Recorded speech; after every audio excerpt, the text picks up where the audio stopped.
अपनी जान की परवाह किए बगैर, और ये बताएं कि ये उस कालखंड में कहाँ थे, सिवाय वैक्सीन पे भ्रम फैलाने, फर्जी फोटो, फर्जी वीडियो सर्कुलेट करने के, इसके अलावा कोई इनके जिम्मे काम नहीं था।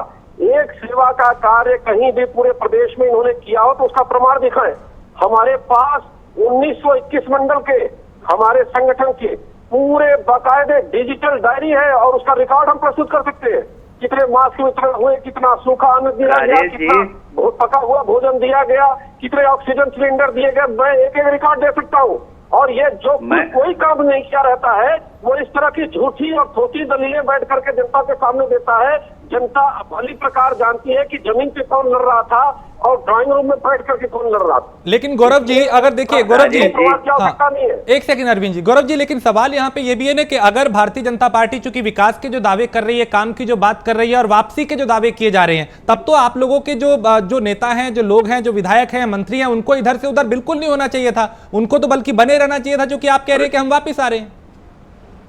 ये देखिए आंतरिक विषय है, और जब कोई कार्यकाल पूर्ण होता है तो आवश्यक नहीं है, हो सकता है उन्हें संगठन के बड़ी जिम्मेदारी या कोई किसी अन्य जिम्मेदारी से उनको डाइवर्ट किया जाए। इस समय चुनावों में हम आ गए हैं तो इस समय ज्यादा आवश्यक है कि किस तरह से हम जनता के बीच में अपने बड़े नेताओं को लेकर के जाए और उनके साथ हम जनता के बीच में कनेक्टिविटी बनाए। हम भारतीय जनता पार्टी एक व्यक्ति के पीछे नहीं चलने वाली पार्टी है। भारतीय जनता पार्टी का एक लोकतांत्रिक संगठनिक ढांचा है और बहुत सारे नेता हैं हमारे, और सबके लिए जिम्मेदारी फिक्स होती है। ठीक है, स्वामी साहब मौर्य जी को लेकर के जिस प्रकार की किंवदंतियां मीडिया में आ रही हैं या जो ये खुश होने का काम कर रहे हैं, मुझे लगता है इनके लिए बहुत जल्दीबाजी है। अरविंद गुप्ता, मैं आपको बताऊं, लगता है इस बार जो पिछली बार केशव प्रसाद मौर्य को मुख्यमंत्री चेहरा बना के और इलेक्शन तक लड़ाया गया, उसके बाद उन्हें पीछे ढकेल दिया गया, इस बार का स्वामी प्रसाद मौर्य को बड़ी जिम्मेदारी मुख्यमंत्री चेहरा बनाने की सोच रहे हैं लोग।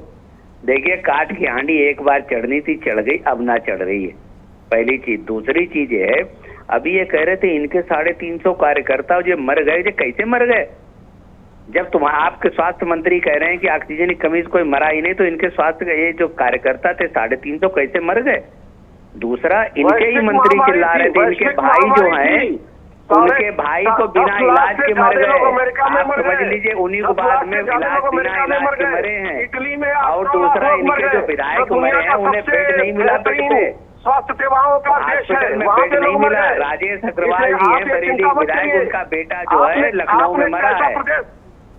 आपने नवाबगंज के विधायक, इनके बिना हॉस्पिटल में उन्हें बेड नहीं मिला, बिना बेड के वो मर गए। और लखनऊ के वहाँ के जो अब आज केंद्रीय मंत्री, इनका भाई बिना इलाज के मर गया। उन्होंने बात कही भी थी, पूरे मीडिया पे चली थी। कैसी बातें कर, किस तरीके से बरगलाने की कोशिश करी जा रही है। देखिए, सीधी सी बात है, अब आप जो है कितना, और अभी बिरसी के विधायक इनके सपा में शामिल हो गए, और स्वामी प्रसाद मौर्य कोई बड़ी बात नहीं, कल आपके पास न्यूज आएगी, वो भी सपा में शामिल हो गए। बात समझ रहे हैं? क्योंकि वजह क्या है कि अब जो है घुटन सी होने लगी। लोग ही खुद देख रहे हैं कि कितना बड़ा झूठ है लोग बोलते हैं। हर टाइम केवल प्रचार प्रचार प्रचार, ऐड देना, फ्लैक्स लगाना, टीवी पे वो सब देना, लेकिन जमीनी हकीकत तो आदमी देखता कहीं कुछ है ही नहीं। मैं भी थोड़े दिन पहले अयोध्या गया था, पता नहीं कौन सी इन्होंने डेवलपमेंट का वो किया। हम आपके पास कहिए तो मैं फोटो वीडियो शेयर कर देता हूँ आपको। देखिए क्या अयोध्या में इन्होंने डेवलपमेंट किया अभी तक कुछ भी। बातें ऐसी होती जैसे अयोध्या को जो है इन्होंने क्वेटो बना दिया। मैं केवल ये कहना चाह रहा हूँ, मैं केवल इतना कहना चाह रहा हूँ कि भाई जमीनी हकीकत पर भी देख लो आके, कहीं कुछ नहीं है। पूरे 5 साल उत्तर प्रदेश में आपने केवल और केवल बयानबाजी और फर्जी एडवर्टाइजमेंट के अलावा और कुछ नहीं किया। गौरव मिश्रा, देखिए ये बड़ी बात कही जा रही है कि 5 साल आप लोगों की सरकार रही और अब चूंकि लोगों के बीच जाना है, लिहाजा समाजवादी पार्टी के प्रवक्ता कह रहे हैं कि आपने काम नहीं किया, लोगों में काफी नाराजगी है, लिहाजा जो नेता हैं वो आपका साथ अब धीरे धीरे छोड़ने लगे। देखिए, हमने क्या काम किया है वो मूल्यांकन जनता करेगी। समाजवादी पार्टी मूल्यांकन करने की स्थिति में है ही नहीं। देखिए एक ट्वीट, एक सेकंड जी, गौरव जी आप मेरे साथ बने रहिए। देखिए स्वामी प्रसाद मौर्य ने एक ट्वीट किया है, आप मेरे साथ बने रहिए दोनों लोग। उन्होंने लिखा है कि दलित, पिछड़ों, किसानों, बेरोजगार, नौजवानों एवं छोटे लघु एवं मध्यम श्रेणी की जो उद्योग हैं और उसका जो उपेक्षात्मक रवैया रहा है, जो घोर उपेक्षात्मक, यानी वो कह रहे हैं कि उपेक्षा हुई है इन लोगों की, पिछड़ों की, किसानों की, बेरोजगारों की, उसके चलते मंत्री पद से इस्तीफा दे रहे हैं, उन्होंने खुद साफ किया। गौरव मिश्रा, लेकिन मैंने अभी ट्वीट नहीं देखा है, आप जो बता रहे हैं उसके आधार पर मैं ये कह सकता हूँ कि वो उनकी क्या मनोदशा है, क्या कारण हो सकते हैं, उसका स्पष्टीकरण जब वो देंगे उसके बाद भी पता चलेगा। जी जी, इस वक्त प्राइम न्यूज उस ट्वीट को, सर प्राइम न्यूज उस ट्वीट को जो मैंने आपको बताया अपनी स्क्रीन पे भी दिखा रहा है, आप उसे जरूर देखिएगा। लेकिन उन्होंने साफ तौर पे कहीं ना कहीं ये लिख के क्या आप लोगों की मुश्किलें बढ़ा दी है, चूंकि युवाओं के लिए, किसानों के लिए, बेरोजगारों के लिए आप कहते हैं कि हमने काम किया और आप ही की सरकार के मंत्री इस्तीफा इसलिए दे रहे हैं कि साहब उनकी उपेक्षा हुई है। नहीं, उन्हें स्पष्ट करना पड़ेगा ना। यदि वो ऐसा कारण बताते हैं तो परफॉर्मेंस, रिजल्ट भी जनता के सामने है, हमारी सरकार का परफॉर्मेंस भी सामने है, वो भी प्रमाणित करना पड़ेगा कि किस प्रकार से वो इसको प्रूव करने का प्रयास कर रहे हैं। ठीक है, अरविंद गुप्ता है कि अभी इसके विषय में बोलना जल्दीबाजी। आप लखनऊ के इको गार्डन में चले जाइए, जहाँ शिक्षार्थी जो हैं, जो शिक्षक भर्ती वाले हजारों बच्चे बैठे हुए हैं और 5 साल में इन्होंने एक भी भर्ती नहीं कर पाए। जो भर्तियां करी उन सबके पेपर लीक हो गए। और आपको बताऊं, जहाँ डॉक्टरों की जरूरत थी आज वही डॉक्टर सफदरजंग में मार खा रहे हैं। शिक्षकों की जहाँ जरूरत है वहीं शिक्षक, इनके प्रशासन द्वारा उन्हें मारा जा रहा है, प्रताड़ित किया जा रहा है। ठंड और बरसात में वो आज जब घर अपने लौटे हैं तो उनके घरों में जो चित्कार मची हुई है, आप और समझ लीजिए। जब आज कोरोना की तीसरी लहर आ रही, इनसे किसी से पूछे तीसरी लहर के लिए करते क्या कर रहे हैं इन्होंने, क्या तैयारी करी, कितने नए डॉक्टर आपने एडमिट करे, कितने नए डॉक्टरों की भर्ती करी, कितने नए एम्बुलेंस संचालकों, एम्बुलेंस वालों का आप समझ लीजिए। इन्होंने जहां बीच में जब कोरोना में एम्बुलेंस वालों, लोगों को अपने परिवार वाले नहीं लेके जाने को तैयार थे, एम्बुलेंस वाले लेके गए, उन्हीं को इन्होंने बर्खास्त कर दिया। नई एम्बुलेंस से कोई व्यवस्था नहीं, एम्बुलेंस संचालकों के लिए कोई नई भर्ती नहीं करी गई। करेंगे साहब कोरोना का हमारा मैनेजमेंट तो वर्ल्ड का सबसे बेस्ट मैनेजमेंट है।